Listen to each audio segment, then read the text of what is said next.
afternoon, everyone, and welcome to Live at 4 on this Thursday. Danica Lewis in for Susan, who's on the morning show. Good to see you again. Yeah, absolutely. Happy to be here.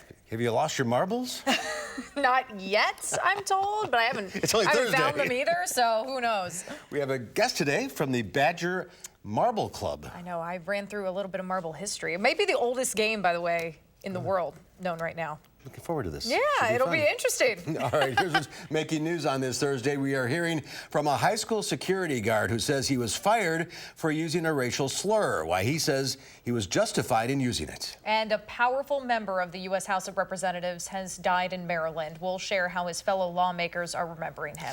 Meanwhile, the House is hearing from the EU ambassador as part of the ongoing impeachment inquiry hearings. We'll share the latest from Capitol Hill. First, though, let's take a look outside. A nice fall day yet again out there. Yeah, you're looking on right off State Street, I believe, right here, or near campus, and milder for the weekend, the weather words this time around, and we are looking forward to that because Dana Fulton out on the weather patio. No, is it not? I think it's Dave. It's Dave. Look, he did a little trickery on me. Magic. I tried. Dave, it's been a little chilly out there so far this week. Yeah, I think the clouds playing a little bit of a trick on us this afternoon. They're pretty stubborn, but I am starting to see some hints of sunshine returning to southern Wisconsin, so we'll start to see some clearing skies over the next couple of hours. But visible cloud track, you see early this morning we had plenty of sunshine, and then those clouds said, you know what, I'm not quite done just yet. They built in across the area, but again, that clearing trend will be noticed over the next hour or two. So mostly cloudy skies in Madison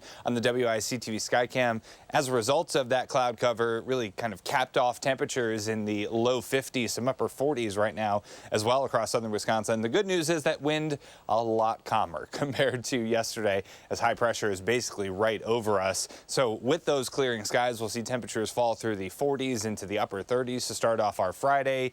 Plenty of sunshine tomorrow. We'll call it partly sunny skies, but those temperatures are returning into the low 60s. Our first above average temperature day in about a week in Madison set for tomorrow. So here's a look at your first alert traffic update. Lots to talk about here. We're looking at John Nolan Drive and the Beltline. We're noticing that normal slow go a bit on the eastbound side, but also there are some incidents on the westbound side popping up. So this is in Jefferson County near Johnson Creek, the exit ramp.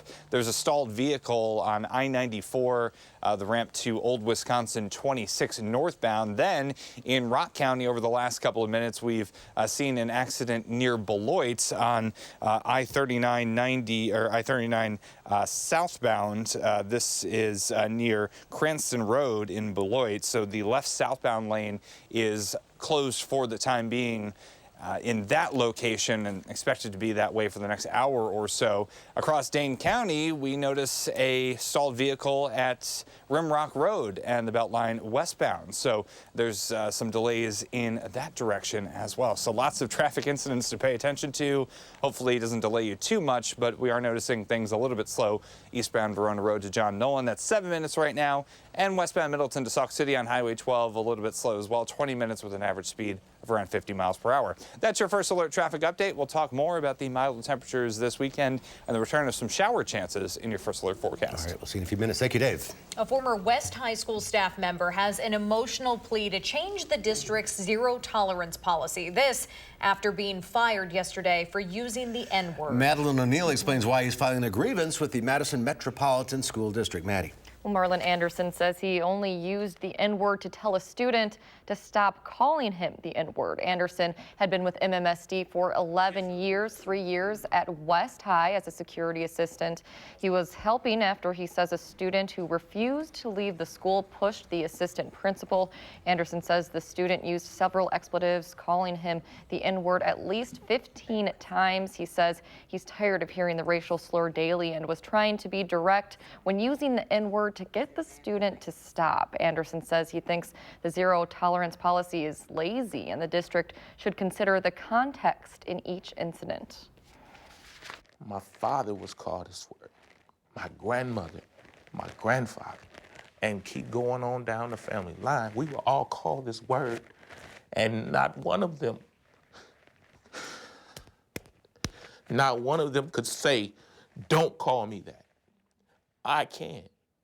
And I shouldn't be punished because I have the right to tell somebody not to call me this word.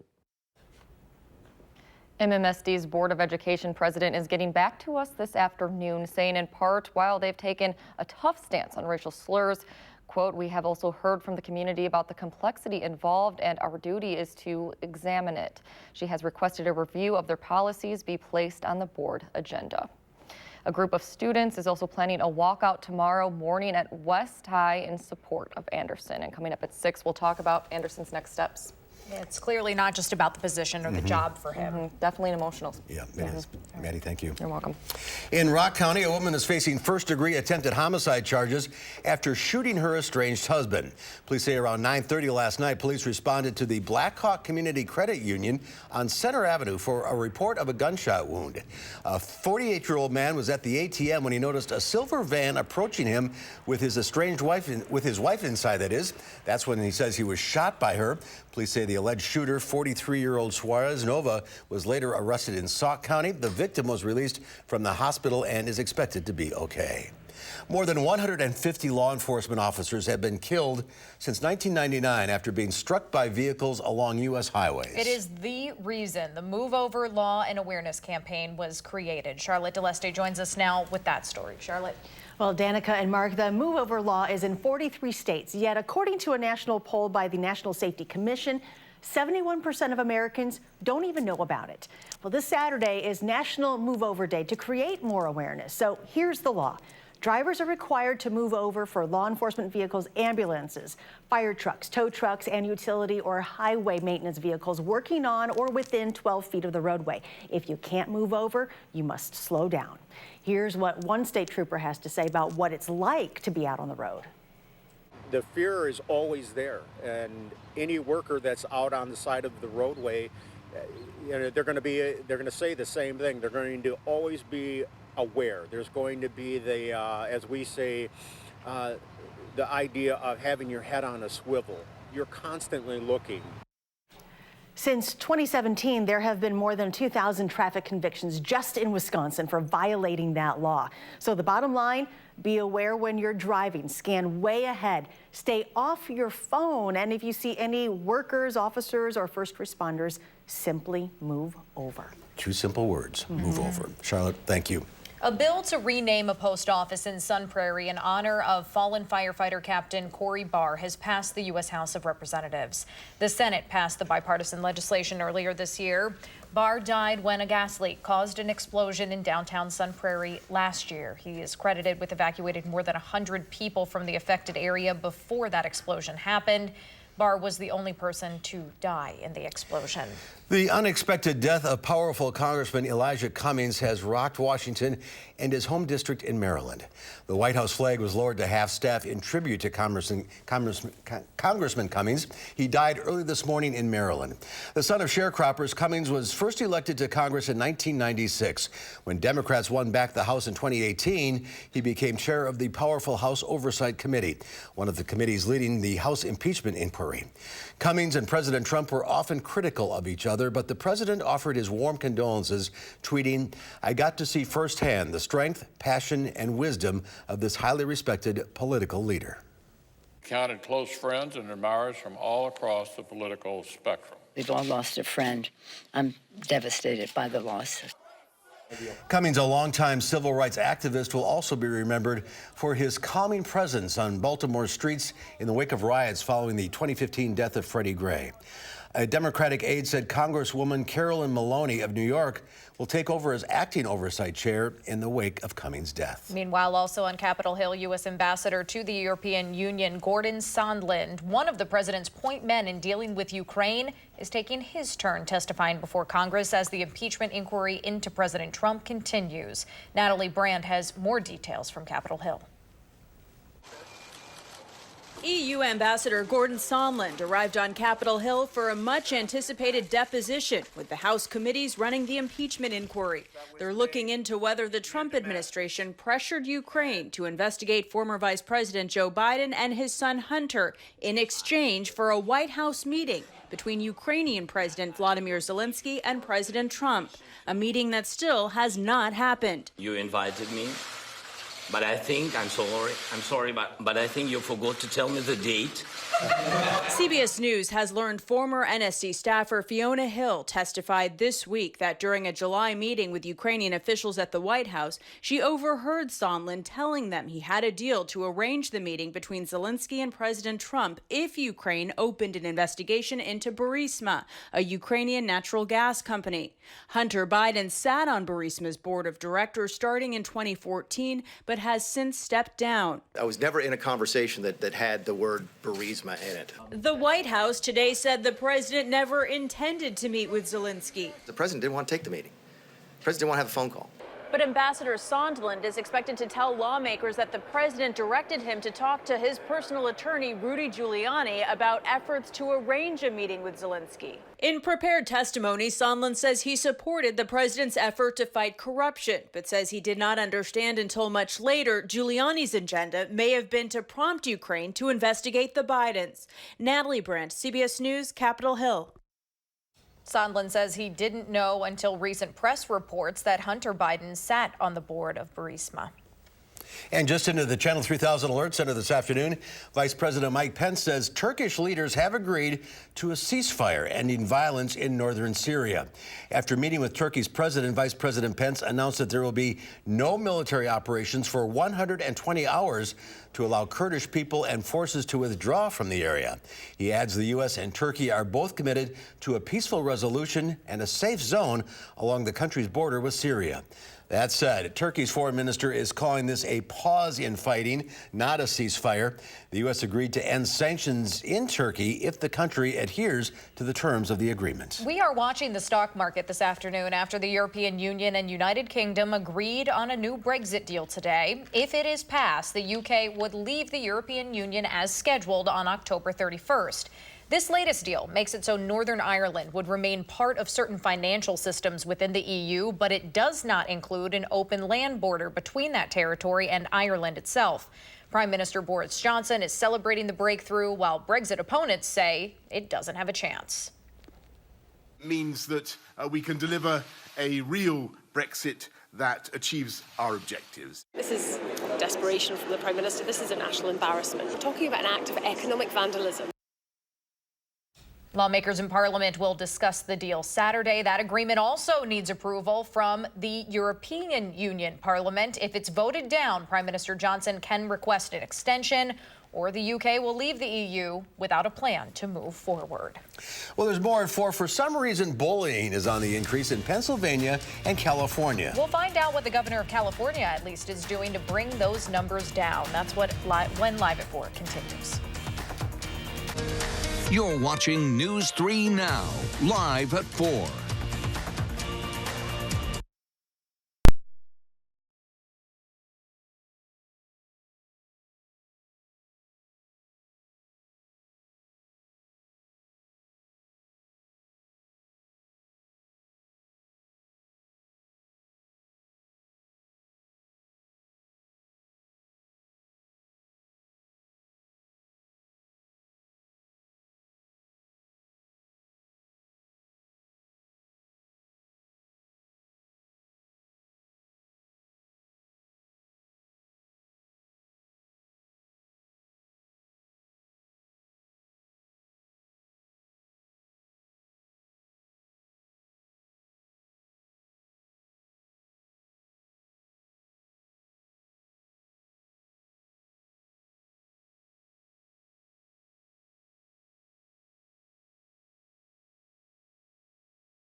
It is that time of year again, time for our Coats for Kids distribution. News 3 Now's Hattie McLean, Susan Simon, and Josh Spreiter spent their morning handing out coats at the Community Action Coalition.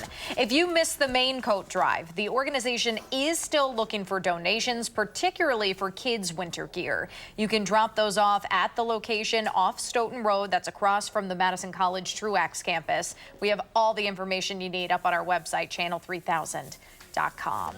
So despite October being National Bullying Prevention Month, there have been a rash of incidents reported in Pennsylvania, Maine, and California in recent weeks, some of them even deadly. To fight the worsening problem, California's governor signed 3 new laws aimed at preventing bullying and suicides. Rise Up Against Bullying is a school violence program based in Southern California. The online threat is addressed as part of the 3 sweeping new anti-bullying laws signed by California Governor Gavin Newsom over the past month. Meanwhile, an amendment to the state's education code is also aimed at younger students, requiring an updated policy on suicide prevention, appropriate to the needs of those at high risk, including youngsters who are disabled, homeless, or identify as gay, lesbian, or transgendered. Boeing is taking another step toward getting its 737 MAX back in the air again. A select group of U.S. and international pilots will try out the new software in a final round of simulator tests. That's according to sources familiar with the plans. The last round of testing will begin in November in Seattle, and the Federal Aviation Administration will be watching. Regulators want the simulated tests to determine what pilot training will be necessary to fly the planes again. The FAA grounded the MAX 737 earlier this year after 2 deadly plane crashes killed 346 people. The automated systems are believed to have contributed to the crashes. Boeing hopes the planes will begin flying again early next year. Stocks closed higher on some upbeat earnings reports. The Dow Industrials gained 23 points, closing at 27,025. The NASDAQ Composite Index added 32. The S&P 500 was up 8. Well, it is almost the weekend in the 608. We love calling this Friday Eve here, and here with a look at what's going on in the area is Madison Magazine Associate Editor Joel Pattenow. It's nice to see you again. Joel. You too, thanks. Lots going on. Yeah, no kidding. We previewed this yesterday, but it's worth repeating, the big science fair. Yes, yes. And, you know, I wasn't aware of this, but it is actually a statewide affair.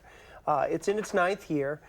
It's actually 220 events in half of the counties in the state. But here in Madison, at the Discovery Center, we'll have hands-on workshops, demonstrations, performances on everything from robotics, water quality, and wildlife to the science of the Star Wars movies.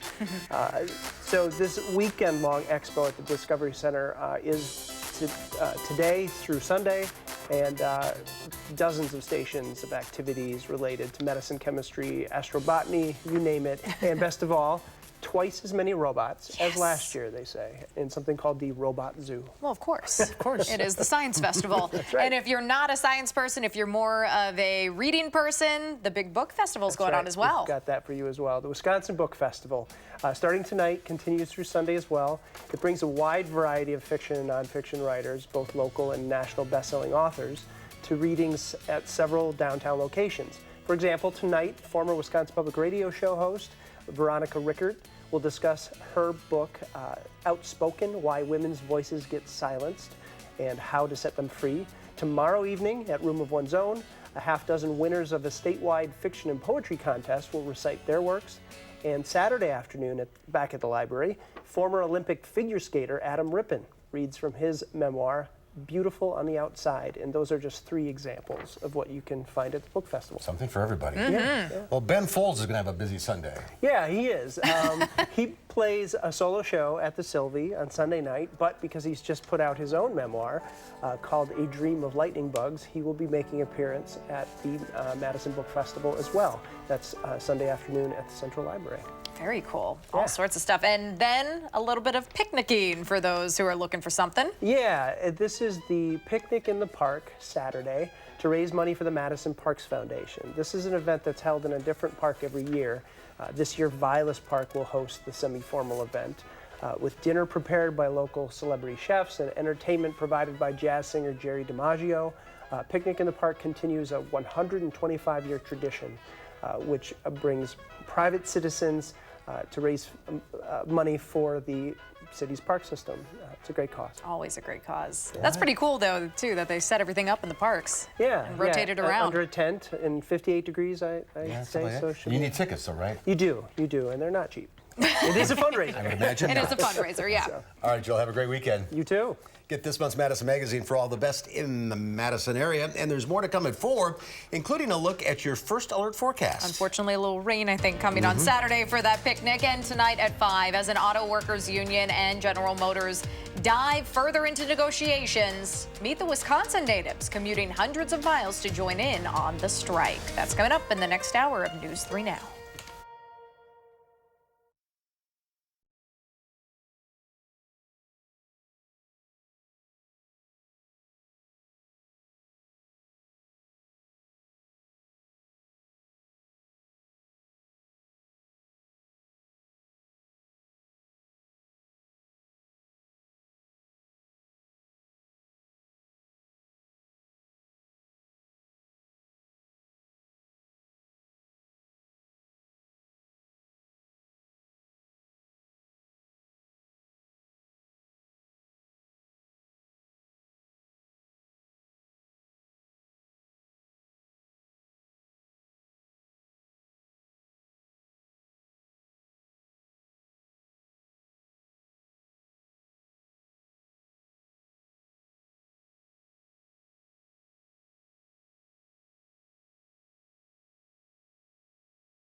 Take a look at this. Check out this inspirational 71-year-old senior citizen on her first ever paragliding adventure in India. The woman with 2 grandchildren has captured the hearts of people all over the internet due to her extremely chill attitude during the flight. She looks more like she's relaxing in her favorite chair. That's awesome. Instead of soaring over the Himalayas, she's so relaxed that she makes small talk with the pilot and even adjusts the selfie stick. She doesn't have a care in the world. No kidding. That's the kind of zen right I need when I forecast right there. Exactly. Just like, everything's all right. She's like, oh, this is quite comfortable. Yeah. There you go. But it's a nice view. I guess if you're looking up instead of down, it might feel a little better, That's too. the secret. Yeah. That's the secret to life right there. Yeah. Look up, Look look at down. Wow. There we go. Wow. I'm very inspirational today. So, all right. Identical twin newborns are welcomed into the world by identical twin nurses. This is pretty cool. It happened last month at Piedmont Athens Regional Medical Center in Athens, Georgia. By chance, the twin nurses Tori Howard and Tara Drinkard got to deliver Addison and Emma Williams. That day, the baby's father said that he was really nervous going into the delivery room, but when he heard there would be twin nurses assisting with the birth, it relaxed him a little bit, like that lady on that paragliding Yeah, there trip. you go. The babies are doing well, which is the best news here. Small world. Yeah, no kidding. Seeing double. Yeah, exactly. It is interesting that he felt more at ease because I doubt they remember that point in their lives. Yeah. Just saying. They know what they're doing. That's true, yeah. Well, that too. That too, yeah. Just like you do. Yeah, well, I don't know about twins. I'm talking about the weather. The weather. Oh, yes, yeah, that's it. He's like, I got enough with one. Yeah, with one. With one. I'm more than good at this point.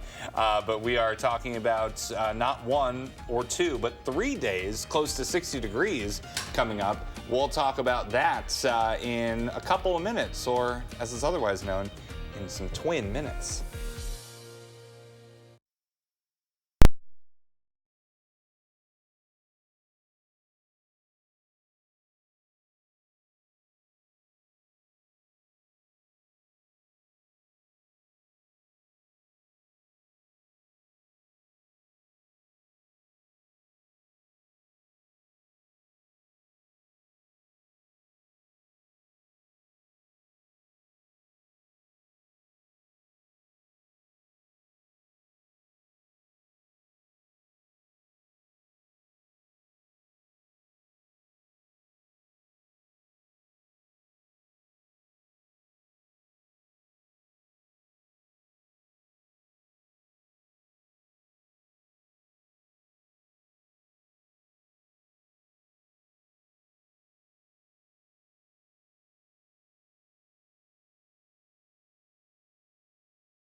Good afternoon. I hope you had a really nice Thursday. We started off with the sunshine in southern Wisconsin, but some stubborn clouds built in earlier this afternoon. They are starting to move out, which is good news, but they have really affected our temperatures across much of the state, upper 40s and low 50s, and we look just off to the south and west. We see some 80s across portions of Kansas and Nebraska. This milder air is on the way to southern Wisconsin. It will be in town for the weekend, although I don't think we'll see any 80s or even 70s, but the 60s returning is a real possibility. So as I mentioned, those clouds came in for the afternoon, but we're starting to see them either erode or move to the east, still sort of under the influence of this big low pressure system that you might have heard affecting a lot of New England and the Northeast right now. But we are looking at those clear skies moving in for tonight, and we'll see plenty of sunshine tomorrow. Live look in Madison on the Edgewater Skycam. We can see those mostly cloudy skies still in town. Looking at the Capitol there in downtown. Today's high so far 52 degrees, so about 5 to 10 degrees below normal for this time of year. And we've actually been not below normal, but a little bit behind schedule as far as leaf watching goes. And the fall color report showing still in Madison and Dodgeville, so portions of Dane and Iowa counties, still not at peak just yet. We need to wait about 5 more days, I think, into the start of next week to get those levels up to peak color as far as fall leaf colors are concerned. Before we really start to see those come into full force, so to speak. Now, I know we're talking about fall, but the winter outlook from NOAA was just issued today. Not really much of a signal as far as above normal or below normal temperatures for much of the upper Midwest, but as far as precipitation goes, that's a little bit of a different story. So it is looking more and more likely that we see at least a wetter than normal precipitation winter across much of the area, and that includes southern Wisconsin. Now, does that mean more snow? Not necessarily, because we need to focus on the temperatures at that time, but we may need to unpack those snow boots and have them around for a little bit longer period of time if that does actually develop. So at least those are the signals right now. Usually when it comes to long-term forecasting, especially in the winter, we look towards El Nino, but there's not a real strong El Nino or La Nina set to develop this winter, so we need to look to other sources. Temperatures in the upper 30s tonight, and that's not really affected by El Nino or La Nina either. Becoming mostly clear and cool outside. For tomorrow, we're going to be in the low 60s, partly sunny, a little bit on the breezy side, and definitely milder across southern Wisconsin. So we get the help of some southerly wind, but tomorrow still starting off on a chilly note in the upper 30s, but those clear skies stick around for much of Friday. Maybe some partly sunny skies developing, but I still think plenty of sunshine and that southerly wind on the backside of that high pressure system helping us get into the low 60s. By Saturday, the clouds increase once again. We do see the chance of some showers of the light variety into the mid-morning and early afternoon hours for southern Wisconsin. So really not looking at a ton as far as precipitation potential here. Generally less than a quarter of an inch of rain, at least on Saturday. And then as we head into Sunday and Monday, another system comes into town. That could provide some slightly more robust rain totals. We'll keep an eye on that. We'll have some showers and thunderstorms Monday. And then Tuesday, we should dry out with temperatures in the low 50s for the middle of next week. A few showers possible on Thursday. Then it looks quiet for next weekend, but definitely a little bit chill here on the in the low 40s and into the mid to upper 40s by the time we get to next weekend. So it does look like those typical late October temperatures settle in just in time. A good stretch coming up here. Yeah, not too bad. This weekend looking nice with the 60s. Saturday, a few showers that we'll have to dodge, but really shouldn't cancel too many plans. Not a washout. Yeah. Okay. Thank you, Dave. A single mom was pulled over by a Milwaukee police officer on Saturday for not having proper registration. The traffic stop ended with a verbal warning and gifts she will remember forever. Siran Baginda shows us how that officer brightened one family's day. Andrella Jackson says when she got pulled over, she thought she'd end up with multiple tickets, but instead she was blessed with 2 car seats for her 2 little girls. Officer Kevin Zimmerman pulled Andrella Jackson over because she didn't have proper plates. As I was walking onto the vehicle, I noticed there was 3 kids in the back seat. 2 of them were very young. Jackson's 2 young daughters had no car seats, so Officer Zimmerman went back to his squad, but it wasn't to write her tickets. I actually started looking up Walmart on my computer on my squad car to see if they had anything in stock. He said there's so many car accidents, and he'd hate to see something happen to them. The 12-year MPD veteran knows from experience how dangerous it is for kids to not be in a proper car seat. I've been to one fatal where a kid was actually killed because of that. I mean, even if you're not properly restrained too, it can lead to other internal injuries. Jackson is a single mom to 5 kids. She could only afford to buy winter coats. Car seats had to wait. At that point, I thought about my kids.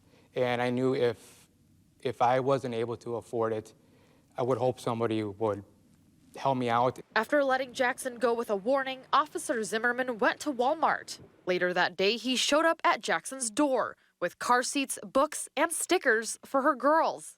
It was loving, sweet, I really appreciate it, though, because, like, he didn't have to do that. I could have got 3 tickets instead of car seats. Officer Zimmerman even installed the car seats and taught Jackson how to do it herself. As for Jackson's young daughters, Thank you. well, nobody gets to touch their new car seats. They don't want nobody sitting in them. They don't want nobody touching them. They love their car seats. This was nothing compared to seeing them smiling and laughing, and, you know, my kids would have been happy too. That's a great story. What a nice story and a is. nice gesture. It really is. When we come back, fighting cancer, literally. Yep, throwing punches at it. We will find out more about the program called Boxing for a Cure when we come back.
A live look at the Beltline at John Nolan Drive. Long commute today. Yeah, if you're watching this right now, maybe wait a few before hopping onto the Beltline this evening. It looks busy. Take the boiling water off the stove. Dinner may be delayed. Well, every year, 2 million more Americans are diagnosed with cancer. One innovative organization is letting cancer survivors lace up their gloves and give cancer a knockout blow. Chip Reed has that story. At age 31, Annie Dragilich got blindsided by breast cancer. Round 1. But now, healthy, she picked this fight. Did you ever, in your wildest dreams, imagine yourself in a boxing ring? Never, no. Annie is here with the help of Haymakers for Hope, a nonprofit that pairs people who are literally fighting for a cure. Let's just say you don't want to fight a cancer survivor. The group's founders, met at the gym. So you are a champion amateur boxer. Yes. Am I beyond your range where I'm sitting right now? I can get to you pretty quick. Julianne Kelly is also a cancer survivor. After treatment, I kind of fell into a little bit of a depression, and I just said to myself, you're here. Other people don't get to experience what you're experiencing. Throw that out and do something good. And I started boxing, and I just absolutely fell in love with the sport. It was medicine for me just as much as chemo and radiation was. It was something that I needed. Now in its 9th year, Haymakers for Hope has raised more than $13 million at 26 events, including Bells of the Brawl, featuring female fighters, Rumble in the Rockies, and this one in Washington. Where Pranav Vora, a lymphoma survivor, also stepped into the ring. Is there anybody you know who you think might be looking forward to you getting punched in the face? Oh, plenty of people, yeah, absolutely. I'm sure I have some exes out there. Haymakers for Hope provides a trainer and a gym, and they're not pulling any punches. This is the real thing. This is the real thing. Yeah, I expect that my opponent's going to come out ready to knock me out, so. Seriously, knock you out. I mean, I hope Not she just doesn't, win. but. Annie spent 4 months in grueling training, learning how to defend against and land haymakers of her own. Pranav trained 5 days a week. Even with his own business, 2 young kids, and a wife who wasn't always on board. I didn't tell my wife until after the fact. And so every day she's like, if you want to continue doing anything like this, we're going to have a discussion about it. But on fight night, she was in his corner. Are you nervous? I'm so nervous. We found out I was pregnant and he had cancer in the same month. Annie's cheering section Look at her. included her mother and sister, also a cancer survivor. She is tough. Tough enough to beat more than breast cancer. And the winner, awesome Annie Dracolich. Were you surprised? No. No. What did I tell you? I said You said you were going to win. Winning with the confidence that comes when you've already won the fight of your life.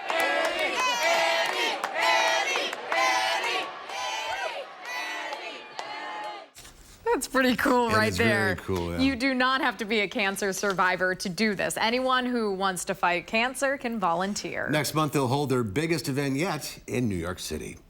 Well, when we come back, we're going for all the marbles. Every single one. The Badger Marble Club is holding its annual show this weekend, and we will find out about all things marbles when Live at 4 continues. Stay with us.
Good afternoon. Here is your Thursday First Alert traffic update, taking a live look at John Nolan Drive and the Beltline. Slow go in both directions. Still looking at that stalled vehicle by Rimrock Road on the westbound side.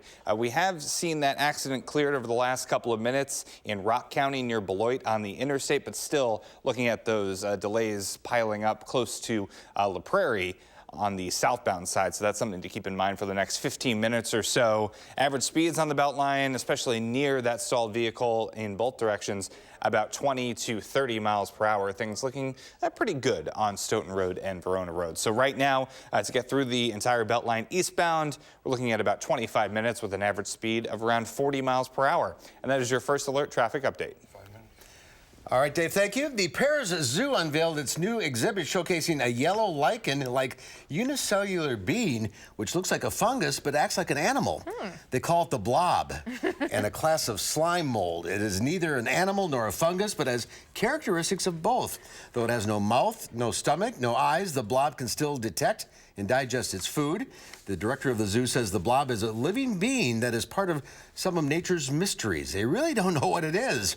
Yellow slime mold can heal itself in 2 minutes if you cut it in half, and it can move up to 4 centimeters an hour without any limbs. Wow. It's a little creepy. I do not want to find that in my home. I No, tell you you that don't. much. Well, if you think you've lost your marbles, there's a group in Madison that may have them. Maybe. This weekend is the 22nd annual Badger Marble Show. It's being held at the Howard Johnson's on East Washington Avenue. And here to tell us a little bit about it is Jim Stevenson. He joins us now with his big collection. Thank you for coming and thank you for bringing these. No problem. Yeah, you said some of these are as old as 150 years old, huh? Yeah, we'll have a variety of marbles that go back 150 years. The marbles themselves are probably one of the oldest toys. Maybe somebody played with a stick earlier than that, but Native Americans probably rolled little clay balls, who knows, thousands of years ago to get started, and they're still hanging in there after all those years. And tell us about the club. That's how many? You got like 20 members? We got 20 to 25 that show up occasionally. We have about 3 or 4 meetings a year in Wanakee at the EMS club and our EMS station, and people come and we buy, swap, and sell, which is what's going to happen this weekend too. Yeah. And these ones we're looking at, they're 150 years old? Most of these are from 100 to 150 years old. These are what we call handmade marbles. They each have a name too. You know, like that's a beautiful clear marble, which would be more valuable than some of the other ones. But this is called a divided core. Everyone has a name. This is called a peppermint swirl. We just have names for everything. These are micas. These are beautiful marbles too. And they're pretty valuable, right? They can be. Easily, these, although the price has gone down considerably over the years because of everybody's bringing them out of the closets now, like I did when I was a kid, you know, with a sock full. And because we beat them up, the ones that survived through all of this are the ones that are valuable now. But these average probably $20 to $50 a piece. Individual marble. The basic rule is that every marble's worth at least something. So, and all of the collectors are out there, you know, going to as many antique shops as they can to try to find these things. And some of them are big? Yeah. Yes. Now these are what we call contemporary. This is a 150-year-old marble. Wow. And this is a solid core, beautiful marble, probably in the vicinity of $350 for one like this one. And this is a contemporary marble. And the modern day, the contemporary makers now, and one of the best that we have in the Midwest is a fellow down in Mineral Point, Chuck Pound. He's a Serious Sunlight, and he makes, I have some of his marbles here. There's one of them. This one here? Yeah, that one right there. That belongs to cool. Chuck Pound. He makes those. He doesn't make many, but when he makes them, they go fast. These are made with, they're made with, usually with Pyrex or some other kind of glass, and they're called torch marbles. These are contemporary too, and there's a family in Illinois that makes marbles like this, and they have a special look, and sometimes they're signed, you know, autographed. Yes. This one. Quite the nostalgia for you too. Oh, I can yes, imagine. What a great hobby. Well, I retired 20 years ago, and I'm a collector too. But this is called a sulfide, and you know, those are in that 100 to 150 year old range, and they come in all sizes. But they used to be highly praised. They still are, but the value of some of these has really gone down. So open to the public. It's at the Howard Johnson's this weekend. Yep. Anybody can come out and anybody come in, buy, sell, trade. There'll be 20 to 25 rooms open Friday and Saturday, usually in the evening.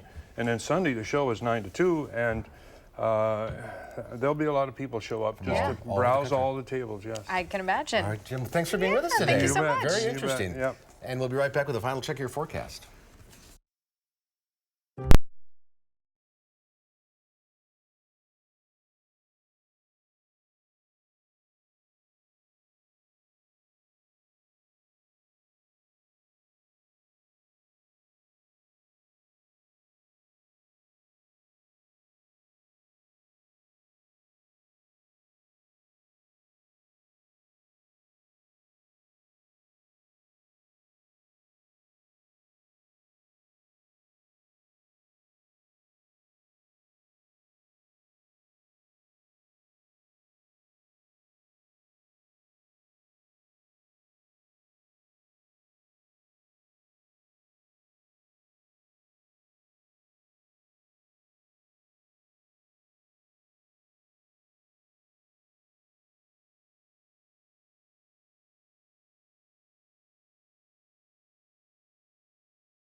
Not a bad evening out there. Yeah, not a bad evening we're on at all. TV. Yeah. Surprise! We're looking at the skies actually clearing a little bit as we speak, so skies will become mostly clear and cool. Temperatures in the upper 30s. Will be in the low 60s for highs tomorrow with partly sunny skies. All right, thank you, Dave. And we'll be right back.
Oh, in today's Final Touch, have you ever wanted to be a real-life Malibu Barbie? I'm not so sure about